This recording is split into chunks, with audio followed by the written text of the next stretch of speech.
Buenos días, compañeros y maestra. Hoy nosotras les exponeremos sobre sangre total y concentrado eritrocitario. Bueno, nosotros somos el equipo 1 y este está conformado por Hernández Sánchez Anaí, González Isidoro Sandra Valeria, González Ramos Dulce Lisset, Pacheco Mente Cintia y Alexi, y yo, Sánchez García Angelin. A continuación, les daré la definición de sangre total. Bueno, es la unidad que contiene tejido hemático no fraccionado suspendido en una solución de anticoagulante con o sin soluciones aditivas durante las primeras 6 horas cuando se colecta en ACD u 8 horas con CPD. Bueno, aquí les dejé cada una lo que significa. Estos son anticoagulantes que están mezclados con 3 elementos. El ACD es ácido cítrico, citrato de sodio y dextrosa. El CPD es citrato, fosfato y dextrosa.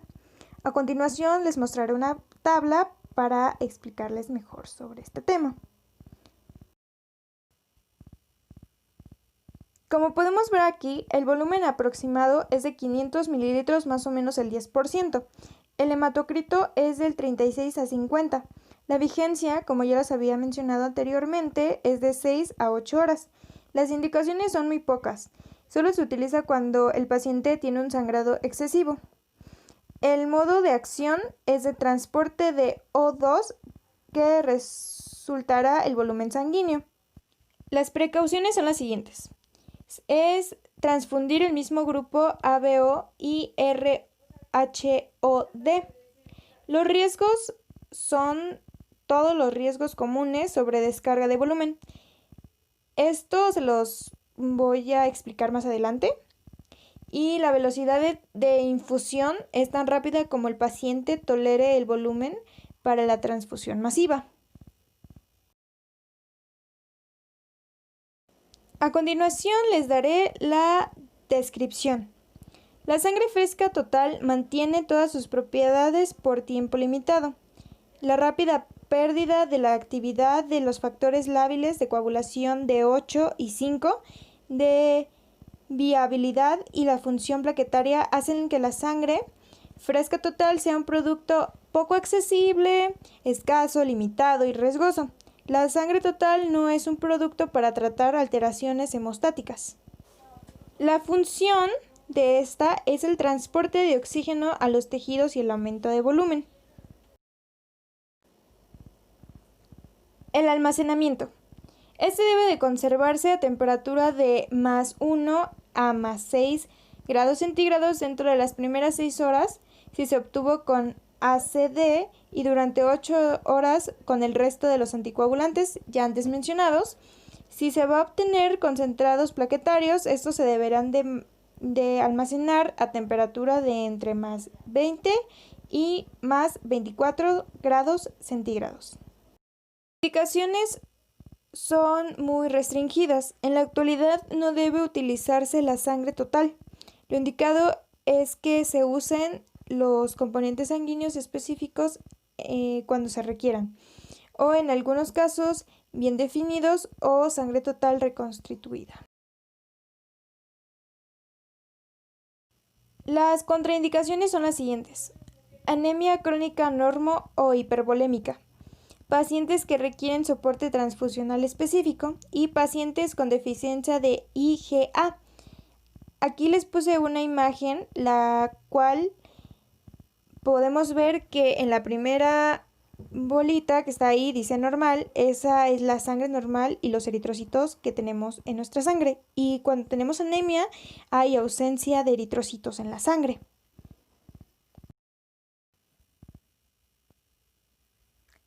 El transporte. Este debe de ser de +1 y +6 grados centígrados, siempre y cuando no se utilice para obtener plaquetas. En el caso de obtener plaquetas es de +22 grados centígrados en contenedores limpios de termoaislantes. Esta no debe de exceder a temperatura de +10 grados centígrados. Y en ambos casos el tiempo máximo entre el transporte validado debe ser menor a 24 horas. Por ser un producto biológico, Si esta unidad permanece más de 30 minutos fuera de la temperatura mencionada, debe de darse su destino final, ya sea ser desechada o directamente al paciente. Recomendaciones generales. Deberá ser transfundido en un filtro de 170 a 200 UPM. La vigencia del filtro será dentro de las 4 horas y puede utilizarse de 2 a 4 unidades de sangre. Los signos vitales deben tomarse antes, durante y al finalizar la transfusión. Este debe de ser vigilado por un médico durante los primeros 15 minutos. Este no debe de ser calentado excepto cuando se requiera administrar de 15 mililitros o más por minuto de exsanguiniotransfusión cuando el receptor sea portador de crioglobulinas.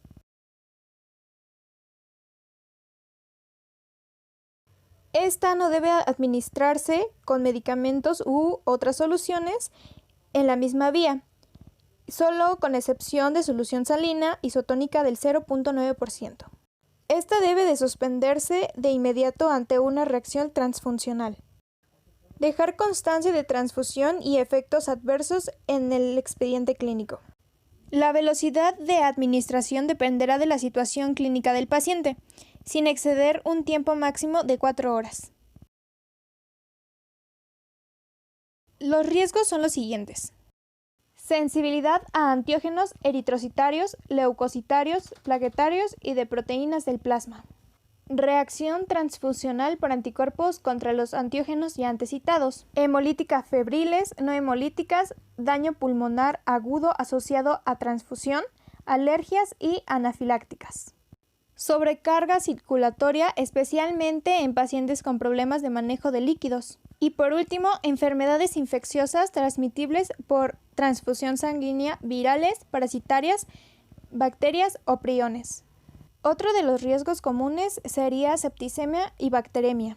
Esto sería todo por mi parte y ahora seguiría mi compañera Dulce Lisset.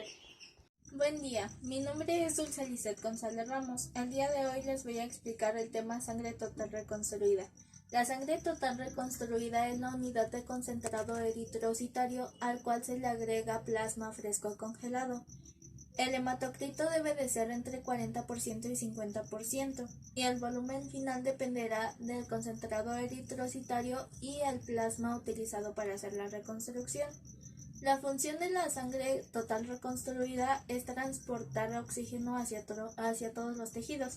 Su almacenamiento consta de la conservación, que es la vigencia a partir de la hora de la reconstrucción. Y la sangre reconstruida con sistema cerrado, que es con un conector estéril más 1 a más 6 grados centígrados. Su almacenamiento es el mismo que viene indicado en el anticoagulante que se está utilizando. Y la sangre total reconstruida con sistema abierto, que es con una campana de flujo laminar más 1 a más 6 grados centígrados, que su duración es de 4 horas.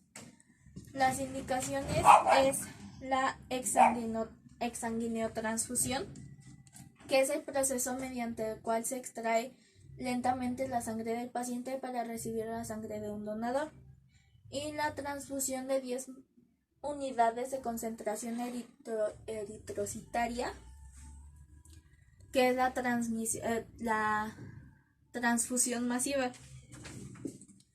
Las contraindicaciones es anemia crónica, nomo o hipervolémica.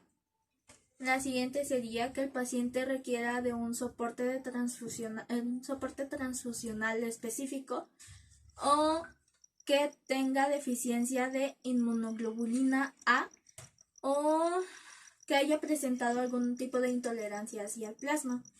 La temperatura, el transporte en el que debe de estar la sangre total reconstruida debe de estar bajo una temperatura entre más 1 a más 6 grados centígrados en contenedores limpios que son termoaislantes.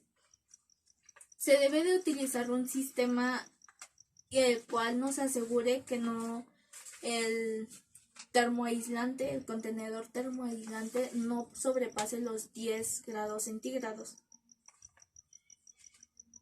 Por mi parte esto sería todo. Gracias. Concentrado eritrocitario. El concentrado eritrocitario, CE, es el componente obtenido por remoción de una parte del plasma de la sangre total, ST, que contiene mayoritariamente eritrocitos. Su función es el transporte de oxígeno a los tejidos. Las indicaciones serían las siguientes. Cifras de hemoglobina y o hematocrito. No es indicativa para decidir la necesidad de la transfusión. Es la sintomología clínica la que nos hará tomar la decisión. Hay que tomar en cuenta que no podemos hacerlo en pacientes con factores de riesgos asociados como cardiópatas o ancianos, porque estos deben de tolerar la cifra de hemoglobina de 7 gramos sobre decilitro o inferiores, siempre que la instalación no sea aguda ni que estén hipervolémicos.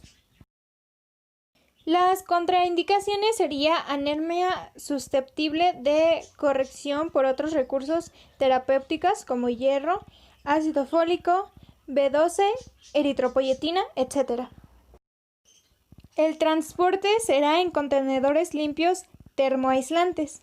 Debe de estar bajo temperatura de +1 y +6 grados centígrados.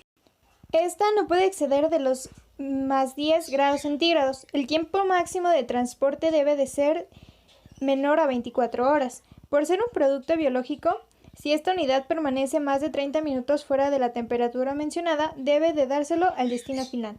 Como ya antes lo comenté, debe de darse al paciente o ser desechada directamente. Los riesgos son los siguientes. Sensibilidad a antígenos eritrocitarios, leucocitarios, plaquetarios y de proteínas del plasma. Sobrecarga circulatoria, enfermedades infecciosas transmitibles, bacteriemia, enfermedades de injerto contrahospedero, inmumodulación, púrpura posttransfusional y síndrome de insuficiencia respiratoria. Yo les voy a hablar sobre el concentrado que deberán de recibir los pacientes con menores a 4 meses. Cardiopatía cianógena congénita. Esto es un flujo sanguíneo normal que deja pasar sangre no oxigenada a los tejidos. Neumopatía severa, insuficiencia cardíaca, pérdida aguda igual o mayor al 10% del volumen sanguíneo en un periodo de una semana, signos o síntomas de anemia en mayores a 4 meses. Pérdida igual o mayor al 15% del BCE. El BCE es la distancia que recorren los glóbulos rojos en una hora en una muestra a medida que se va desechando en el tubo de ensayo. Datos de hipovolemia que no responden a líquidos. La hipovolemia es la afección en el porcentaje líquido de la sangre que hace que sea demasiado baja.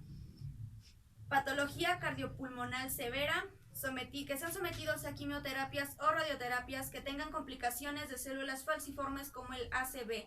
El ACV es un ataque cardiovascular o derrame cerebral ocasionado por la interrupción de la irrigación sanguínea. Anemia crónica sin respuesta a tratamiento médico. Transfusión por talasemia. En pacientes adultos. Anemia con signos o síntomas de la hipoxia. La hipoxia es la ausencia de oxígeno suficiente en los tejidos para mantener las funciones corporales básicas. Que tengan enfermedad coronaria. La enfermedad coronaria es una lesión que afecta principalmente a los vasos sanguíneos. Que sean mayores de 70 años con hemoglobina menor a 10 gramos por decilitro. Enfermedad pulmonar severa. Hemoglobina preoperatoria menor a 8 gramos por decilitro en pacientes que serán sometidos a un procedimiento quirúrgico con riesgo de hemorragia. Mi nombre es Cintia y a mí me tocó el tema de concentración eritrocito lavado. Les voy a dar una breve introducción de qué se trata. Son eritrocitos a los que se ha removido el plasma y otras células sanguíneas mediante lavados sucesivos con solución salina isotónica o soluciones lavados específicas. Tienen una vigencia máxima de 24 horas. En el flujo laminar es de 4 horas. La temperatura de conservación en los casos de estas es de +1 a +6 grados centígrados. Este método se utiliza para la mezcla de proteínas. A continuación yo les voy a dar de cómo se realiza esta prueba de lavado. Pues bueno, como todos sabemos, tenemos que traer siempre bien puesto el equipo de bioseguridad para protección de nosotros. Luego después de ahí se realiza una prueba de sangre, de punción venosa. en tubo color lila y los materiales que se utilizan son tubos de ensayo, es una gradilla y pipetas Pasteur. En equipos es centrífuga y en soluciones, como ya bien saben, es solución salina. Bueno, primero se realiza, pones los tubos de ensayo en la gradilla, a uno le echas de 3/4, le echas solución salina, a la otra con ayuda de una pipeta agarras 1 mililitro de sangre, la echas en el tubo y la llenas igual a 3/4 con solución salina. Luego, pues como ya todos saben, en la gradilla, en la centrífuga tienen que estar muy bien equilibradas porque si no se rompen los tubos. Luego después los metes a 2500 revoluciones por minuto durante 2 minutos. Luego después de ahí las sacas y haces la decantación y les queda algo así, la sangre, y esto es lo que les queda de solución salina. Pues vas a tirar toda la solución salina y te vas a quedar con el puro producto. Luego después de ahí vas a llenar otra vez con solución salina y vas a volver a meter a la centrífuga los 2 tubos que trae pura solución salina y tu producto con la sangre y solución salina otra vez a 2500 revoluciones por minuto durante 2 minutos, y eso lo vas a repetir durante 3 veces. Se va a hacer ese mismo procedimiento y así es como se hace el lavado. Muchas gracias por su atención. Buen día, profesora y compañeros. El día de hoy les voy a hablar acerca del concentrado eritrocitario leucorreducido. ¿Qué es el concentrado eritrocitario leucorreducido?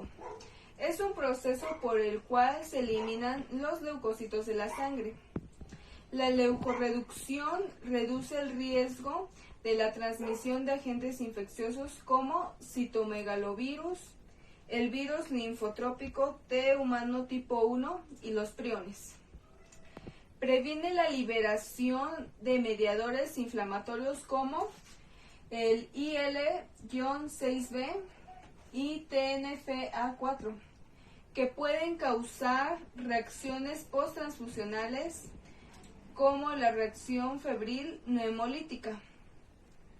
La leucorreducción es un paso importante en el procesamiento de la recolección de sangre, ya que incrementa la seguridad de los pacientes. ¿Cómo se obtiene?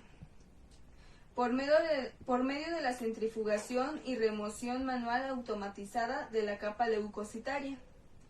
Consiste en centrifugar la sangre para que de esta manera se separe en sus distintas partes, como puede ser el paquete globular, la capa leucocitaria y el plasma.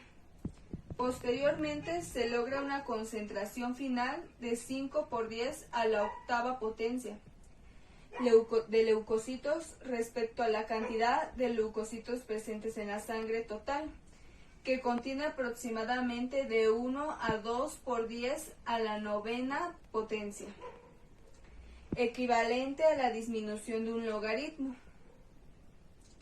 con lo que se logra disminuir entre un 70 u 80% de los leucocitos, pero en consecuencia se disminuye un 20% de los eritrocitos. En la siguiente imagen se ve la extracción de sangre y se coloca en un tubo de ensayo. Posteriormente la muestra de sangre se centrifuga y el movimiento separa la sangre en sus diversos componentes, como puede ser el plasma, los glóbulos blancos, que son los leucocitos, y glóbulos rojos. La siguiente es la filtración prealmacenamiento, ya que bloquea el paso de los linfocitos viables al hemocomponente antes de utilizarlo. Previene la consecuente liberación y fragmentación de los mediadores inflamatorios, como las citoquinas, principalmente las interleuquinas 1 y factor de necrosis tumoral, y la formación de microagregados en el paquete eritrocitario. También mejora los problemas logísticos, ya que permite verificar la eficacia del filtro. El filtro es el de absorción selectiva, con los cuales alcanza un contenido de leucocitos menor a 1×10 a la 6ª potencia. equivale a una disminución mayor de 3 logaritmos. Es el procedimiento ideal hasta el momento, ya que elimina 99.9% de los leucocitos que aún no se fragmentan y se recupera un 85% o más de los eritrocitos. La siguiente es filtración post-almacenamiento. Se realiza en el banco de sangre o mediante filtración al pie de la cama del paciente. O sea, ahí mismo se le hace la infiltración. Después se utiliza el filtro leucorreductor conectado al concentrador eritrocitario directamente antes de la transfusión, ya que el uso del filtro de absorción selectiva en filtración, posalmacenamiento y prealmacenamiento se usa el mismo filtro, con los cuales se alcanza un contenido de leucocitos menor a 1/10⁶ potencia. Esto equivale a una disminución mayor de 3 logaritmos. Reduce los leucocitos de 99 a 99.9% y se pierde un 10% o menos de eritrocitos. Pero hay mayor liberación de citoquinas, ya que se trata de concentrados eritrocitarios almacenados. El filtro Biop y Bior es el filtro de absorción selectiva que hemos estado viendo en la filtración prealmacenamiento y filtración post-almacenamiento. Sus características son las siguientes. Tiene un sistema de autoventilación exclusivo, integrado con el sistema de ventilación de aire estéril, para vaciar todo el componente sanguíneo de la caja de filtración y se ocupa principalmente para la pérdida de volumen mínima. Es un diseño de la caja de filtro personalizado para la pérdida de volumen mínima. Tiene un lote impreso en la caja del filtro y permite un mejor control de calidad del producto. La caja del filtro es transparente y controla visualmente el flujo de sangre filtrada. O sea, este es el filtro Biop y Bior, que les he estado hablando de él anteriormente. Y se pone al pie de la cama de los pacientes y ahí van viendo cómo es el flujo de la sangre y ven si pasan los coágulos, etcétera. Yo les voy a hablar del concentrado eritrocitario radiado. ¿Qué quiere decir? Es la radiación de componentes sanguíneos como es el concentrado eritrocitario plaquetario y de granulocitos. Estos son sometidos a rayos gamma en una dosis mínima de 2500 centigrade y en una dosis máxima de 5000 centigrade. Esos primeros 14 días de la obtención y posteriormente a los 28 días de la postrarradiación serán almacenados. Objetivo: eliminar la capacidad mitótica de leucocitos. ¿Qué quiere decir? Es la disminución de la capacidad de producción de los linfocitos para evitar una enfermedad de injerto de hospetero a receptor de riesgo. Indicaciones absolutas. Pacientes que obtuvieron un trasplante de células hematopoyéticas, trasplante autólogo, deberán de recibir el CED hasta después de 3 meses del trasplante o en caso de radiación corporal después de 6 meses. Que requieran transfusión intrauterina, neonatos sometidos a exsanguinotransfusión o uso de membrana de oxigenación extracorpórea, presencia de inmunodeficiencia celular congénita, pacientes con la enfermedad del Hodgkin. Este es un cáncer que afecta a parte del sistema inmunológico, especialmente al sistema linfático. A recién nacidos con un peso menor de 1200 gramos. Indicaciones relativas. Pacientes o recién nacidos que pesen más de 1200 gramos, enfermos con hemopatías malignas. Una hemopatía es una leucemia. Pacientes incomprometidos por padecimiento de base porque están en tratamiento de radioterapia, quimioterapia y con inmunosupresores agresivos. Anemia aplástica en tratamiento con inmunosupresores. Receptor de órganos sólidos, supresor de médula ósea y que tengan una presencia baja de linfocitos. No indicados. Inmunodeficiencia adquirida con pacientes con hemofilia. La hemofilia es un trastorno hereditario que provoca que la coagulación de la sangre no se lleve adecuadamente, inmunodeficiencia humoral. Y pacientes que tengan talasemia. Los pacientes que tienen talasemia tienen una presencia de la hemoglobina baja. La hemoglobina, como sabemos, es la proteína que le da el coloramiento a los glóbulos rojos. Por lo tanto, también tienen una baja presencia en glóbulos rojos. Vigencia. A los 14 días a partir de la radiación y deben de llevar un etiquetado en donde especifiquemos la fecha de extracción y la caducidad. Gracias.